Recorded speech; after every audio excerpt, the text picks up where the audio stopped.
వాకింగ్కి వచ్చామండి. చూడండి ఇది ఎంత ప్రశాంతంగా ఉందో. దీని ప్రశాంతత మనకు ఎప్పుడు వస్తుంది? హాయిగా కొనుక్కుంది. ఎట్లా కొనుక్కుందో మనకెంత ప్రశాంతత ఉంటే ఎంత బాగుండు. దేవుడు మూగ జంతువులకు ఇచ్చిన ప్రశాంతత మనకి ఇవ్వట్లేదు.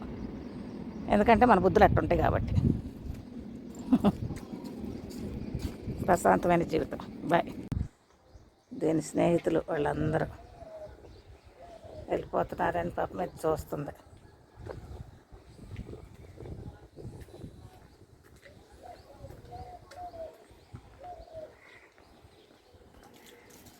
నువ్వు కూడా వెళ్ళి మీ ఫ్రెండ్స్ దగ్గరికి. పోతే పోనీలేని మనం చూసి కూర్చుందామని కూర్చుంటుంది ప్రశాంతంగా పాపం. దా దా నేను ఎవడ మాట నేను ఇది పెంచుకునే కుక్కే. ఇది కుక్కలు అయ్యి వెళ్ళిపోయింది. దాన్ని పాస్ పెట్టడానికి ఎక్కడ దొరకలేదు పాపం.